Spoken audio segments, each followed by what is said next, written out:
We're swimming in data, right? And honestly, it's easy to get cynical. But what if there's a better way? What if we could be detectives instead? Welcome to The Explainer. Today we're going to build a data detective's toolkit.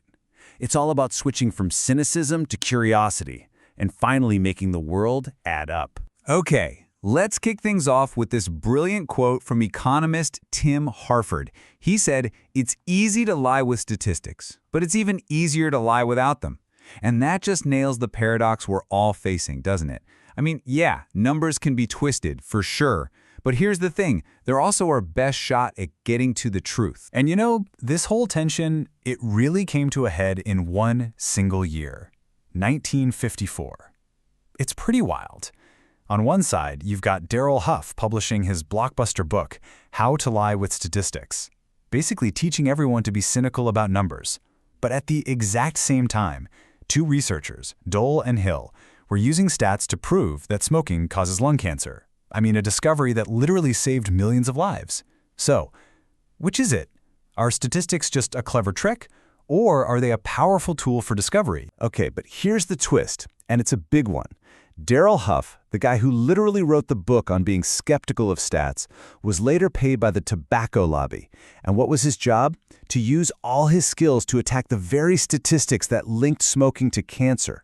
It just goes to show you that weapon of doubt, it can be aimed right at life-saving truths. So how do we keep from falling into these traps? Well, this brings us to rule number one. And you might be surprised, it's got nothing to do with math or, fancy spreadsheets.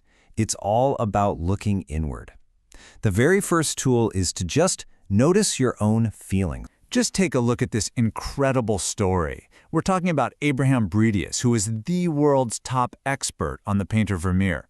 So in 1937, someone shows him this newly discovered painting, and he just loses it. He declares it the masterpiece of Johannes Vermeer, every inch of Vermeer. He was absolutely over the moon. The only problem? It was a complete, clumsy fake. See, Bredius so badly wanted to discover a lost masterpiece that he saw what he wanted to see, not what was right in front of him. And the forger, this guy Han van Meegeren, he was clever. He didn't just paint something that looked old. No, he set this brilliant trap. He got a real 17th century canvas. He mixed his paints with bakelite, this new kind of plastic. Then he baked the whole thing to create a hard, cracked surface that felt ancient. It was designed to pass all the chemical tests that experts used back then.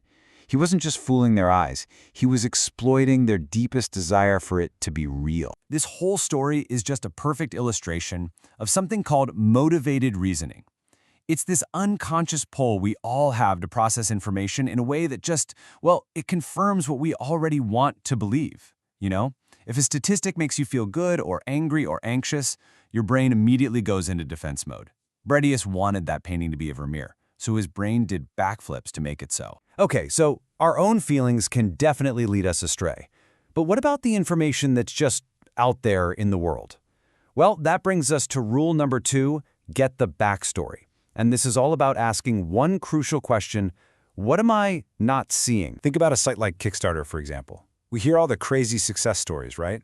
The guy who raised over 55 grand for a potato salad, the coolest cooler that raked in 13 million bucks. But what don't we hear about? The failures. We don't hear that something like 60% of all projects never hit their target, or that about 10% get absolutely zero funding.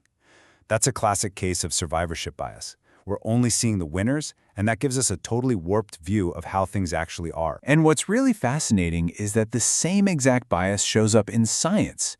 Scientific journals, they love to publish surprising, novel findings. I mean, it makes sense, you want the exciting stuff. But the downside is that studies with boring results, the ones that find nothing happened or that fail to repeat a famous experiment, they often just don't get published. They disappear.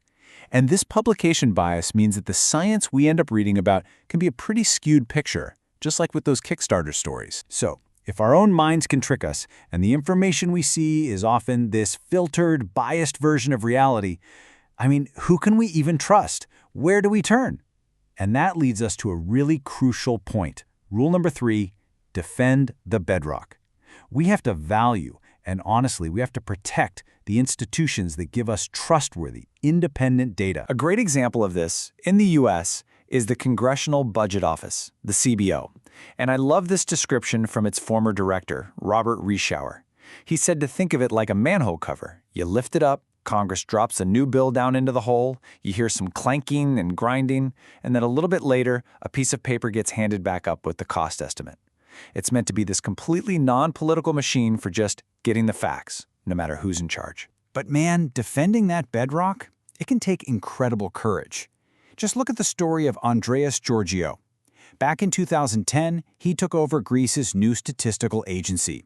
His job was to clean up the country's books after years of, let's just say, creative accounting. So he does his job. He reports the real, painful number for the national deficit. And what did he get for telling the truth? He was prosecuted by his own government. He faced the possibility of life in prison. It's a powerful reminder that facts aren't just numbers on a page. They are a foundation, and that foundation needs defenders. All right, so we've got our three main tools, right? Number 1, notice your feelings. 2, get the backstory. And 3, defend the bedrock. But there's one golden rule that kind of ties them all together. It's the thing that makes it all work. It's what really transforms us from just consumers of information into actual data detectives. And that rule is simple. Be curious. But how powerful is curiosity, really? Well, there's this amazing research from Dan Cahan on political polarization. Get this. He'd show people data on really charged topics like climate change. And he found that just knowing more facts, it didn't bring people together. In fact, sometimes the people who knew the most science were the most polarized, the most dug into their positions. But scientific curiosity, that did the exact opposite. It actually helped close the gap between them. So why does that work? What's the magic here? Well, it's because a curious mind sees a challenging fact not as a threat, but as a puzzle. It's something interesting to figure out. So instead of that defensive, motivated reasoning kicking in, a surprising number just sparks intrigue. A curious person doesn't push away facts that don't fit. They lean in. They want to know more. So in the end, it really all boils down to one choice. The next time you come across a statistic that makes you flinch, one that either makes you feel defensive or maybe a little too triumphant, just pause and ask yourself this question. Are you going to build a wall to protect what you already think? Or are you going to build a bridge to a new understanding? Because making that choice, that is what it means to be a data detective. That's how we make the world add up.